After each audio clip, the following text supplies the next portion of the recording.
Сылдырмақ. Баяғыда бір адам болыпты. Ол малбазарға барып, түйе, жылқы, сиыр, қой, ешкі, есек, қораз бен мекиен сатып алыпты. Бәрін айдап келіп, қораға қамапты. Тіршілік істеп, есік алдына бау-бақша егіп, қораны малға толтырып, қартайғанда бай қуатты өмір сүрем деп, болашағын ойлапты. Кешке сатып алған малға шөп салып тұрып, ертеңнен бастап жұмысқа кірісеміз дейді. Адамның сөзін естіген түйе боздап, сиыр мөңіреп, жылқы кісінеп, қой мен ешкі маңырап, есек ақырып, қораз шақырып, мекиен қыт-қыттап шыға келеді. Адам бәрінің аяқ асты неге улап-шулап кеткенін түсінбейді. Қызық ертеңіне басталады. Жер қопсытып, бақша егуге дайындайын деп есегін соқаға жегіп еді, қырсық есек бір қадамда аттамай 4 тағандап тұрып алды. Адам ашуланып, есекті құйрықтан қанша шықпырттаса да, терісі көн торы ма, қамшы батпады. Алдына шөп салсам жүретін шығар деп, атызға шөп салды. Есек иісі мұрын жаратын тап-таза, тәп-тәтті шөпті бырт-бырт шайнап жеп алды да, тағы да 4 тағандап тұрып алды. Адам құлағынан, құйрығынан тартты. Жоқ, қозғалар емес. Адамның амалы құрыды. Бар арманы күл болып, көкке ұшқандай еңсесі түсіп, үйіне келді. Күйеуінің түрін көрген әйелі мән-жайды сұрады. Кешегі алған есегім көк қырсық болып шықты. Аяғын аттап баспайды, қайта сатып жіберемін. Өзім бақыртып сойып тастайын десем, пәлекеттің еті қарам, деді ашуын баса алмай. Күйеуі түскі тамағын ішіп болып, есекпен тағы бір алысып көрейін деп шығып бара жатқанда, әйелі қолына кішкентай ғана сылдырмақ беріп, мынаны мойнына тақшы, сол кезде жүріп кетер бәлкім, деді. Бұл ойыншыққа балаң да жұбанбайды, топас есек сылдырмақты түсінеді деймісің деп кейісе де, сылдырмақты алып кетті. Күңкілдеп жүріп, есектің мойнына жіпке өткізген сылдырмақты тақты да, құйрығынан бір тепті. Мұнаны қара! Түске дейін алысқан есегі қайқан қағып, сылдырмақтың сыңғырына елетіп, бақшаға қарай безілдеп барады. Адам болса аң-таң. Есектің соңына жүгіріп жетіп, не сиқыры бар дегендей, мойнындағы сылдырмақты айналдыра қарады. Ешқандай да сиқырын көрмеді. Кәдімгі сылдырмақ.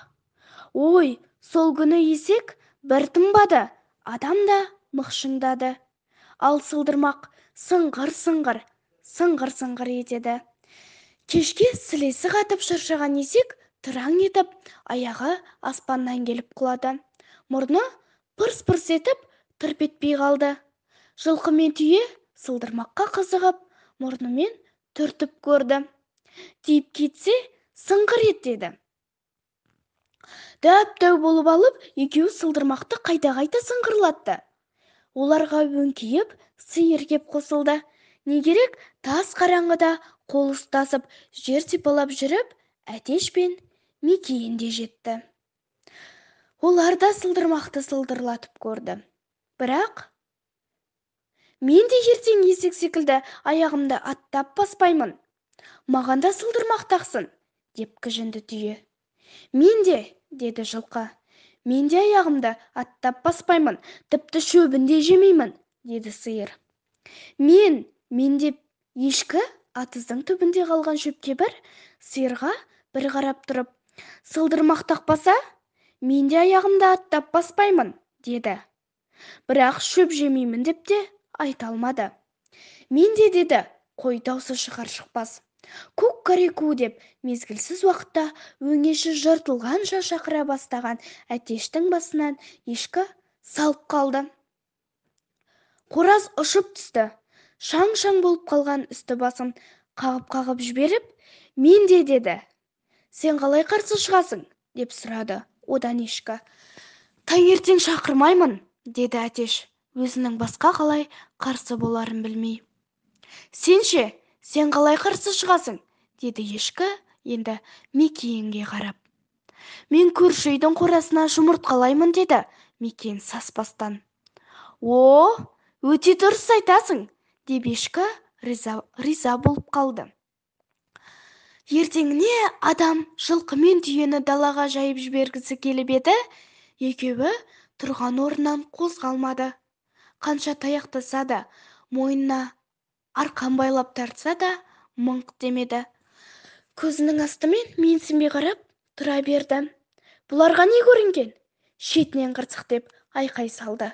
Күйеуінің жан даусын естіген әйелі жүгіріп келді. Ау, не болып қалды сонша? Қатты айқайладың ғой. Мына екі қырсықты тысқа жіберейін десем, тұяқ серіппейді, деп күйеуі жыларман болды. Оларға да сылдырмақ тағып көрейік, деді әйелі жай барақат қана.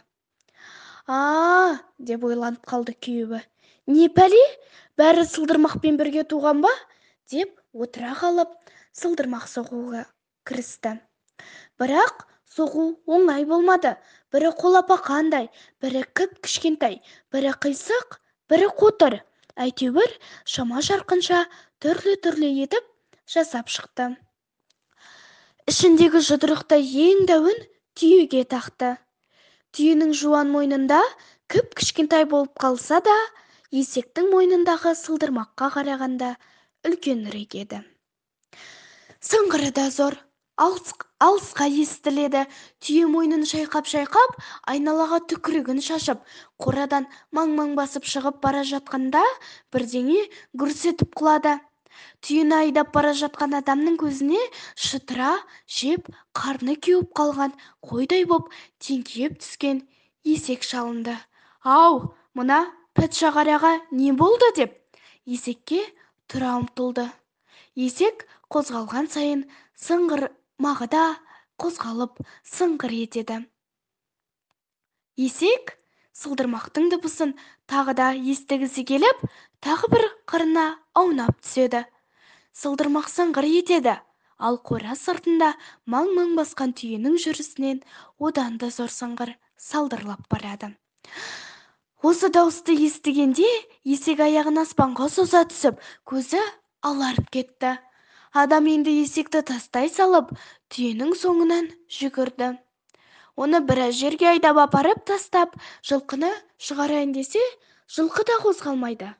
Көзімен есегін іздеп еді, түйенің сылдырмағының дыбысы өшкен соң, оның да ауруы жазылған секілді. Дым болмағандай, қораның бір бұрышында сылдырмағымен ойнап тұр. Деп бір күрсінген адам жүгіріп барып, жаңа ғана соққан көп сылдырмағының ішіндегі үлкендеу біреуін әкеп жылқының мойнына тақты.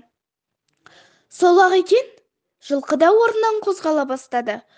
Ой, пәле-ай, мына сылдырмақтың сиқыры бар ма, немене деп бір жымиды да жылқының үстіне жайдақ мінді. Жылқының мойнындағы сылдырмақтың да өзінше бір үні бар екен, сыңғыр ете түсті. Сол-ақ екен, есек тағы да шалқасынан түсті. Бұл жолы тілі салақтап қалды. Адам есекке бұрылып та қарамады. Ойқастап қасынан өте шықты. Жылқыға да жайлауды таныстырып, үйге қайтты. Малды суарайын деп астауға су құйса, сиыр мұрнын шүйіріп ішпеді. Оның ар жағында тұрған қой ешкінің мұрны айналып кетіпті. Тауық пен мекен жүр қат-қаттап. Суға бірдеңе түсіп кетіпті ме деген адам еңкейіп барып суды иіскеді. Қарады, ештеңе түспеген. Қолымен көсіп алып, тілін тигізіп көрді. Мөп-мөлдір, тап-таза. Әй, бір білсе сол біледі, деп сөйлеп жүріп әйелінен. Мына сиыр мұрнын шүйіріп су ішпей тұр. Жалғыз сиыр емес, қой, ешкі де теріс қарап тұр. Судың дәмін көрдім, ештеңесі жоқ сияқты. Мал бағу оңай шаруа емес екен-ау, деп келіп жерге отыра кетті. Неше сылдырмақ соғып едің, деп сұрады әйелі сол кезде. Сылдырмақ тақсам, су ішіп кете ме, деп күңк етті бұл. Су мен шөпті сылдырмақ тақпасаңда ішіп жейді. Су тұзды ма екен? Әлде деп ойлады. Сылдырмақ тақ деймін, деді әйелі. Анандай жерде 3 сылдырмақ тұр еді. Үшеуін сиыр мен қойға, ешкіге бөліп тақты. Сол-ақ екен, ешкі ойнақтап, сиыр маңырап, сиыр суды сіміріп салды. Адам аузын ашып қойды. Ой, пәтшағар, жүре берсең көре бересің деген осы екен-ау, деп бас киімімен маңдайының терін сүртті. Сылдырмақта бір сыр бар, деді сосын. Сол сәт көрші қораның бір бұрышын кіп-кішкентай тұмсығымен тесіп жатқан Мекиенге көзі түсті. Сен де сылдырмақ тақпады деп қораны бүлдіріп жатырсың ба? Деп адам миығынан жымиды да отыра қалып, Қораз бен Мекиенге сылдырмақ соқты. Екеуіне сылдырмақта тағып еді, Мекиен адамның көз алдында былқ еткізіп бір жұмыртқа туып тастады. «Ей, сен көршінің үйіне жұмыртқа салғың келіп, қораны тесіп жатыр екенсің ғой», деді. Мекиен адаммен келіскендей қыт-қыттады. «Араларыңда тек Қораз ғана маған адал екен, еш қарсылық білдірмеді», деп адам Қоразға мейірлене қарап басынан сипап еді. Қораның іші азан-қазан болып кетті. Шамасы олар Қоразға қатысты бір мәлімет айтып жатқан секілді. Бірнеше күнде үйдегі жануарлардың сырын ұғып қалған адам: «Мен байқамаған бір қарсылығың болған-ау», деп Қоразға қарады. Қораз бар даусымен «Кук-кареку» деп шақырды. Бір-екі күн далада жайылып, су үшін келе жатқан жылқы мен түйенің сыңғыры алыстан естілді. Олардың сыңғыры сондай әуезді еді. Олар өлең айтып келе жатқан сияқты. Қорада тұрып, іші пысып, кеудесі толып қалған басқалары ол екеуіне қызыға қарады. Бір ауыздан бәрі «Бізге де түйе мен жылқыныкіндей дәу сылдырмақ тақсын», деп тағы қырсықты. Түйе мен жылқы келгеннен кейін қорадағы малдың тағы да қыңырайып қалғанын байқаған адам отыра қалып, бәріне дәл түйе мен жылқыныкіндей сылдырмақ соқты. Сол уақытта түйе мен жылқы шалқасынан құлады. Дәу малдың өліп қалғандай теңкиіп жатқаны жаман екен. Амалы құрыған адам екеуіне одан да дәу сылдырмақ жасап берді. Дәу сылдырмақты көрген сиыр мен есек, қой қарсы шықты. Мал бағып, бақша егемін деген адам сылдырмақ соғудан қолы тимеді. Ал бұл кезде түйе мен жылқы, сиыр, есек, қой, ешкі және Әтеш пен Мекиен мойнындағы көп сылдырмақты көтере алмай жерге жатып қалған еді. Олар бәрін жатып істеді. Жатып ішті, жатып. Адамның бақшасы егілмей қалды. Әдина Әбдібайқызы. Достар, біздің каналымызға қолдау көрсетіп, ертегімізді достарыңызбен бөлісіп қойыңыздар. Кім көп ертегі бөліседі, соған ертегілер елінде журналының 12 санын тегін береміз.